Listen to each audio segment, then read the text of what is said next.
Hello guys, मैं हूं doctor Kunal and today will be talking about another interesting topic. Dialysis क्या होता है, रिनल ट्रांसप्लांट क्या होता है, कोएगुलेशन कैस्केड के मेन इंपॉर्टेंट पॉइंट्स हम नोट करने वाले हैं। रिनल स्टोन क्या होता है, ये सब चीज़ें हम देखने वाले हैं। ओके, तो यार हमने एक चीज़ पढ़ी थी जो फर्स्ट ट्यूटोरियल था इस सीरीज़ का कि ह्यूमंस क्या एक्सक्रीट करते हैं nitrogenous waste product in the form of urea. Okay, तो मान लो फॉर सम रीजन अगर किडनी को कोई डिसीज हो जाए and if kidney starts malfunctioning and if the kidney is not able to excrete the nitrogen waste product, तो क्या होगा, यूरिया की लेवल बढ़ जाएगी, अदर आयंस का भी इम्बैलेंस वहाँ पे हमें दिखाई देगा।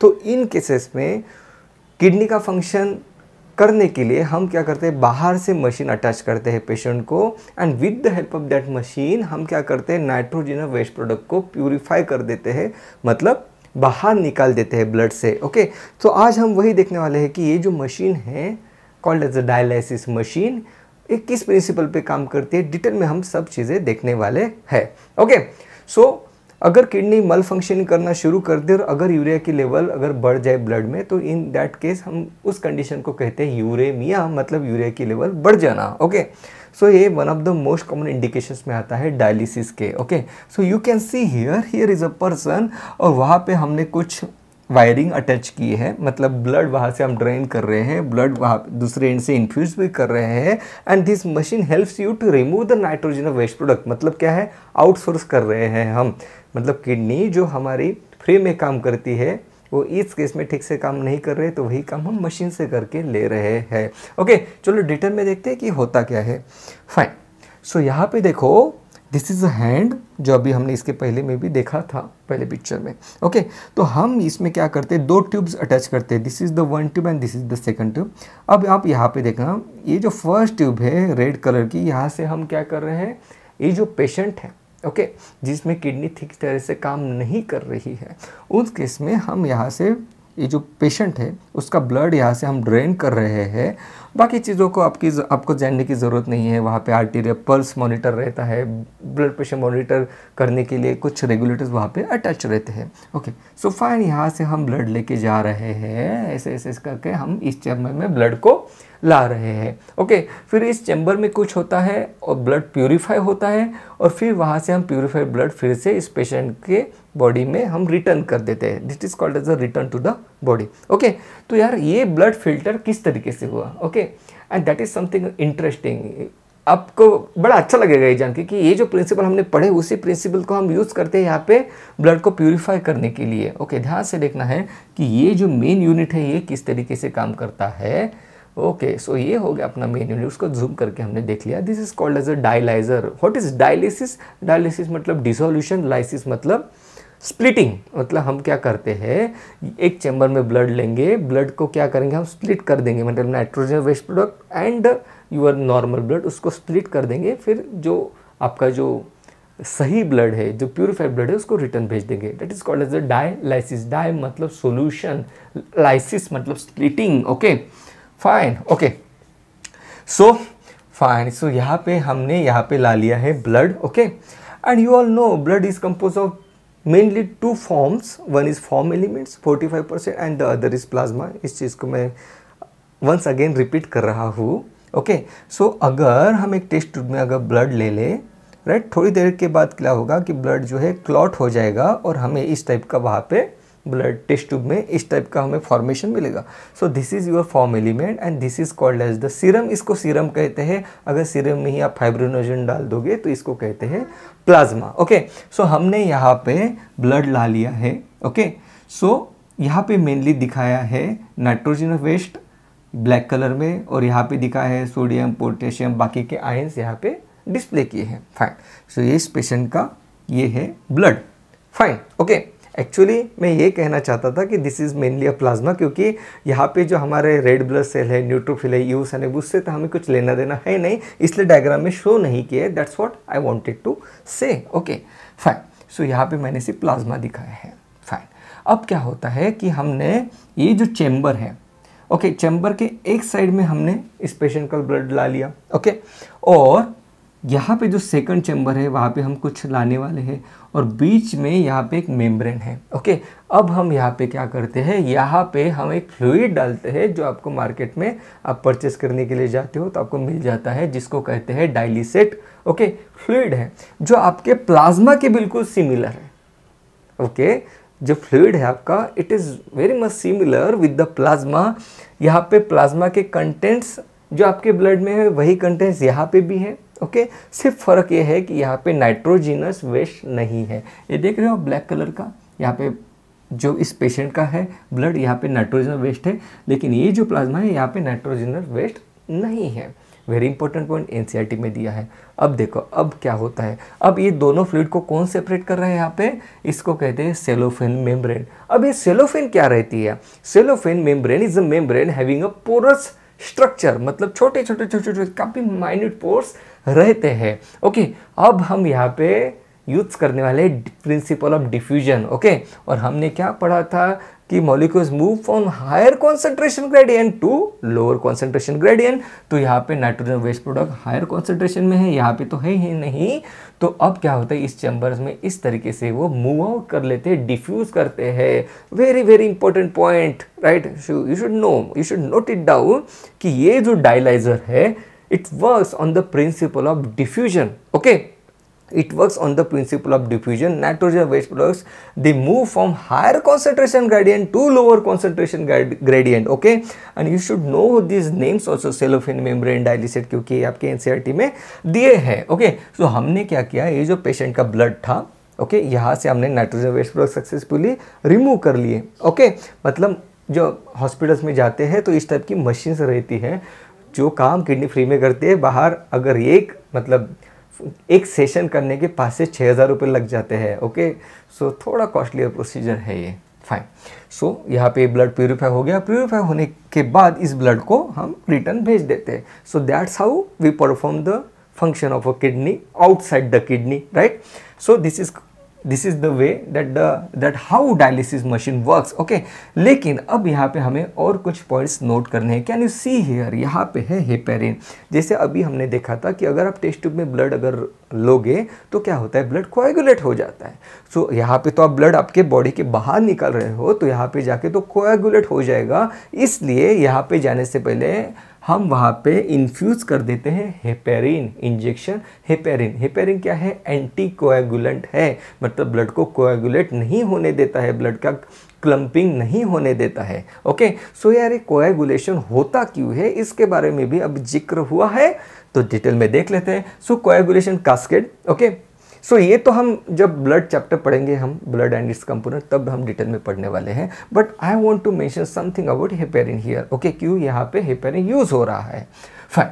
सो ये है कोएगुलेशन कास्केड, और नॉर्मली 2 टाइप के पाथवे है यहाँ पे जिसके थ्रू ये कोएगुलेशन कास्केड एक्टिवेट हो जाता है। This is how the blood clots and this is how the bleeding is prevented when you get injury. Okay, fine. एक है इंट्रिंसिक पाथवे, एक है एक्सट्रिंसिक पाथवे। एक्सट्रिंसिक पाथवे तब एक्टिवेट होता है जब टिश्यू फैक्टर, मतलब जब टिश्यू को इंजरी हो जाती है तब। ओके, सो यहाँ पे 12, 11, 9 एंड 8 ये जो फैक्टर है इसी सीक्वेंस में एक्टिवेट होते हैं और वो अल्टीमेटली एक्टिवेट कर देते हैं फैक्टर 10 को।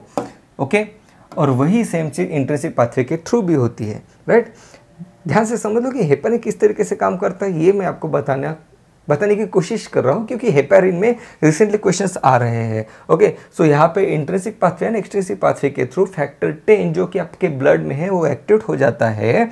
फिर फैक्टर 10 एक्टिवेट करता है प्रोथ्रोम्बिन को, कन्वर्ट कर देता है थ्रोम्बिन में, and the thrombin converts the fibrinogen into fibrin. Fibrin मतलब फाइबर, जो आपका जो ब्लड क्लॉट होता है, अगर आपने ऑब्जर्व किया होगा तो वहाँ पे आपको फाइबर्स मिलते हैं। So that are the fibrin and that is how the blood clots. Okay, मतलब यहाँ पे हम चीज़ क्या देख रहे हैं, फैक्टर 10 यहाँ पे एक तरीके से, बाकी के भी फैक्टर इंपॉर्टेंट है बट फैक्टर 10 ये क्रूशियल पॉइंट यहाँ पे है। अब हम इसी चीज़ का फ़ायदा लेने वाले हैं ब्लड को फाइब्रिन मतलब क्लॉट होने से रखने के लिए, राइट। ये देखो, फाइन। सो ये है factor 10। Factor 10 acts on prothrombin and convert it into thrombin. So होता क्या है, जो इस डायग्राम में है वही यहाँ पे मैं दिखाने की कोशिश कर रहा हूँ, ध्यान से देखना। Factor 10A act on the prothrombin and convert it into thrombin, that is the activated form. Okay, then thrombin act on the fibrinogen and convert the fibrinogen into fibrin. ये चीज़ होती है कोएगुलेशन कास्केड में, fine. अब देखो क्या होता है, अब यहाँ पे हमारे पास है एंटीथ्रोम्बिन जो नॉर्मली ब्लड में रहता है, okay, but normally it is in a deactivated form, okay. So इसी को एक्टिवेट करने का काम करता है हेपेरिन। हेपेरिन नॉर्मली भी आपके ब्लड में मिलता है, यहाँ पे हम आर्टिफिशियली इंड्यूस कर रहे हैं। So this is a heparin, this is a heparin. Heparin activates the antithrombin and antithrombin activated antithrombin क्या करता है, फैक्टर 10 को जाके पकड़ लेता है, उसको अरेस्ट कर लेता है। अब क्या होगा, अब ये जो फैक्टर 10 है it will not be able to activate prothrombin. अब ये आगे की चीज़ होगी नहीं, थ्रोम्बिन नहीं बनेगा, थ्रोम्बिन नहीं बना तो फाइब्रिनोजन से फाइब्रिन नहीं बनेगा, मतलब ब्लड क्लॉट नहीं होगा। सो this is how the heparin work. So important point, जो चीज़ मैंने ये आपको किस लिए बताई कि heparin acts on the antithrombin, इस चीज़ को आपने भूलना नहीं है, okay. So very very important point, क्योंकि एनसीईआरटी में तो दिया है कि आप हेपेरिन इन्फ्यूज करते हो। सो अगर असर्शन रीजन इस टाइप के क्वेश्चन में अगर आपको वहाँ पे फ्रेम कर दिया एग्जामिनर ने, तो in that case you should know that heparin acts on antithrombin. Heparin blocks the cascade pathway by acting on the antithrombin. Very very important point. Fine. अब बढ़ते हैं आगे. Fine. So heparin binds to the enzyme inhibitor antithrombin. You should note it down. यहाँ पे अब vitamin के बारे में भी देख लेते हैं, राइट। विटामिन के क्या करता है, विटामिन के कोएगुलेशन में हेल्प करता है। इवन जब बेबी की जब डिलीवरी होती है, जब न्यू बेबी डिलीवर होता है, तो पता है उसको सबसे पहले मतलब उसके पेरेंट्स के पास भी, उसकी माँ के पास भी बेबी को देने से पहले उसको क्या करते हैं, विटामिन के का इंजेक्शन लगाते हैं। क्यों लगाते हैं, क्योंकि आपने अम्बिलिकल कॉर्ड कट कर लिया, अपने मदर से बेबी को सेपरेट कर लिया, उसको तो ब्लीडिंग होगा, वो ब्लीडिंग नहीं होना चाहिए, इसलिए विटामिन के इमीडिएटली लगाते हैं। BCG vaccine and vitamin K, these are the two injections are given primarily immediately after the birth. You should note it down. Vitamin के बारे में अगर क्वेश्चन पूछ लिया कि बताओ which of the following vitamin is immediately given to the newborn baby, that is vitamin K. उसका reason भी मैंने आपको बताया है। बट ये विटामिन के किस तरीके से ब्लड को कोएगुलेट होने में मदद करता है, ये हम डायलिसिस में तो यूज नहीं करेंगे, but I am telling you क्योंकि आपके सिलेबस में है विटामिन के फंक्शन कोएगुलेशन में मदद करता है। बट हाउ, विटामिन के क्या करता है, vitamin K act as a cofactor for factor 2, 7, 9 and 10, ये जो फैक्टर्स हमने यहाँ पे देखे। सो उन फैक्टर्स को अच्छे से काम करने के लिए, सो vitamin K act as a cofactor for factor 2, factor 7, factor 9, factor 10। 2, 7, 9, 10 इसको भूलना नहीं है, ओके। सो इसको किस तरीके से याद रखेंगे, सिंपल सी ट्रिक है यार। 2 + 7 = 9, it is not equal to 10, okay. 2 + 7 = 9, not equal to 10। इस तरीके से मैं जब प्रिपरेशन करता था तो मैं इस तरीके से उसको याद रखता था। So 2 + 7 = 9 is not equal to 10, okay. So vitamin K act as a cofactor for 2, 7, 9, 10 factors. Fine, अब बढ़ते हैं आगे। क्लियर हो गया, हेपेरिन आपको पता चल गया, आपको विटामिन के का पता चल गया, आपको सेलोफेन मेम्ब्रेन की यूज किया पता चल गया, आपको डायलिसिस मशीन किस प्रिंसिपल पे काम करती है, ये सब चीजें अभी आपको पता चल गई है। चलो अब बढ़ते हैं आगे। अच्छा देवियर सज्जनों, आज का सवाल ये रहा आपके कंप्यूटर स्क्रीन पे, मुझे बताइए, ये तो हेपारिन हमने यहाँ पे आर्टिफिशियली इंड्यूस किया है, but which of the following sales secret heparin. आपके ऑप्शन है, ये रहे आपके कंप्यूटर स्क्रीन पे। ऑप्शन है न्यूट्रोफिल, इओसाइनोफिल, बेसोफिल, लिम्फोसाइट। बताइए इन चारों में से कौन सा सेल है जो हेपेरिन को सीक्रेट करता है, ओके। पता होगा तो मुझे बताना। चलो अब बढ़ते हैं आगे। चलो सो ये हो गया डायलिसिस के बारे में। रीनल ट्रांसप्लांट के बारे में ये चीज़ हमने देखी थी, जब किडनी इस हद तक पहुंच जाए कि यार वो बिल्कुल फंक्शन ही ना करे, इन दैट केस हम चूज करते हैं रीनल ट्रांसप्लांटेशन। ये चीज़ मैंने आपको बताई थी, जब रीनल ट्रांसप्लांटेशन हम करते हैं तब ओरिजिनल जगह पे हम नहीं किडनी को प्लेस करते हैं, ट्रांसप्लांट करते हैं, तो राइट आइलियाक फोसा में हम करते हैं। So you should note it down, this is a very crucial point, okay. So right iliac fossa, इसको मत भूलना यार, क्योंकि जब रीनल ट्रांसप्लांट करते हैं तो ओरिजिनल जो डिफेक्टिव किडनी उसको रिमूव नहीं करते, उसको रिमूव करने की कोई ज़रूरत नहीं है। बेकार में वहाँ पे जाओगे, कट करोगे, लाइगेट करोगे, ये सब चीज़ें उस वहाँ पे रोक दी जाती है। नई किडनी यहाँ पे करते हैं राइट आइलियाक फोसा में, ताकि यहाँ पे आसानी से कनेक्शन हम बना पाए ब्लैडर के साथ। ओके, चलो अब बढ़ते हैं आगे। यहाँ पे एक ही इंपॉर्टेंट पॉइंट बनता है रीनल ट्रांसप्लांट के बारे में, या कोई भी ऑर्गन ट्रांसप्लांट हो, उस ऑर्गन ट्रांसप्लांट में उस ऑर्गन को रिजेक्ट करने के लिए हमने इम्यूनिटी चैप्टर में देखा था कि cytotoxic T cell mainly involve होते हैं जब ऑर्गन को बॉडी रिजेक्ट करती है। So the cell which is mainly involve in the rejection of the transplanted organ is cytotoxic T cell. ये चीज हमने पढ़ी थी जब हमने इम्यूनिटी चैप्टर देखा था, right.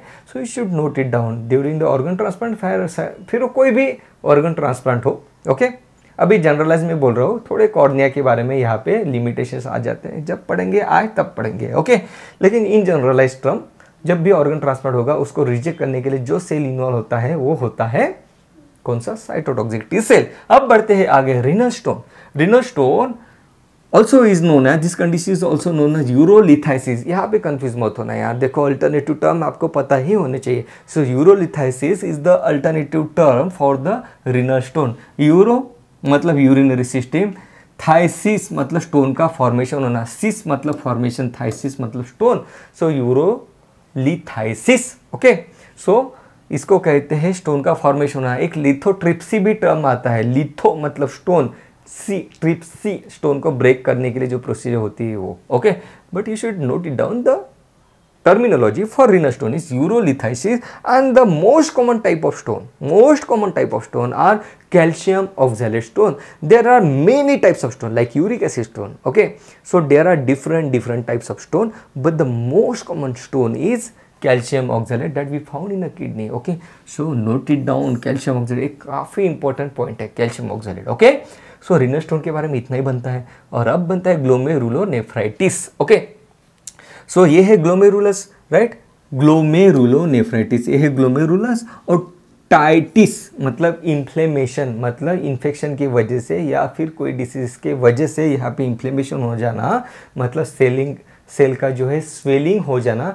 That is called as a glomerulonephritis. So this is a glomerulus. Okay, सो ये चीज़ हमने देखी थी, एफरेंट आर्टेरियोल, इफरेंट आर्टेरियोल, हमने ये चीज़ यहाँ पे देखी थी कि how the filtrate moves from this chamber to this chamber like this. Okay, so this is how the ions move, this is how the blood is filtered, okay, in the glomerulus. so ये चीज़ होती है normally. इन glomerulonephritis में क्या होता है? Glomerulonephritis में आपने ये चीज़ यहाँ पे देख ली कि यहाँ पे जो रेड ब्लड सेल है, यहाँ पे ये जो आपको एंट्री पॉइंट दिख रहे हैं, फेनेस्ट्रेशन जो यहाँ पे दिख रहे हैं, यहाँ से ये जो ब्लड सेल से पास नहीं कर पाते हैं। लेकिन ग्लोमेरुलोनेफ्राइटिस में क्या होता है, यहाँ पे स्वेलिंग आ जाती है। ये देखो, ये आगे स्वेलिंग, तो ये बन गए, ये फैट बन गए सेल। ओके, स्वेल हो गए, तो ये जो फेनेस्ट्रेशन है बड़े हो गए, फेनेस्ट्रेशन बड़े हो गए, तो यहाँ पे now red blood cell, the blood cells they can move from this chamber to this chamber. और इसीलिए ग्लोमेरुलोनेफ्राइटिस में क्या मिलता है हमें? ब्लड में क्या मिलेगा? रेड ब्लड सेल, मतलब यूरिन अब रेड कलर की होगी। The condition is called as haematuria, that is blood in urine. Very important point. Okay, very important point. Okay, so glomerulonephritis का मेन फीचर क्या रहेगा? हिमैचुरिया रहेगा। ओके, सो इस टाइप में जैसे रीनल स्टोन हो गया, रीनल स्टोन का मेन फीचर होता है पेन। ओके, वहां पे दर्द होता है, patient present with the intense pen. Okay, so that's why, इसलिए ये जो क्वेश्चन इस टाइप से फ्रेम होते हैं, उसके मैकेनिज्म पे क्वेश्चन फ्रेम होते हैं। So what is glomerulonephritis? It is the inflammation of the glomerulus, and which is the most common symptom. या तो फिर what you can expect in case of glomerulonephritis, you can expect the haematuria. Haemat मतलब blood, okay, urea मतलब आपकी urine में। Okay, so blood in urine is called as haematuria. Okay guys, so I hope you'll find this session helpful. That was all about this session. Do let me know in the comment if you have any doubt. Thank you so much guys.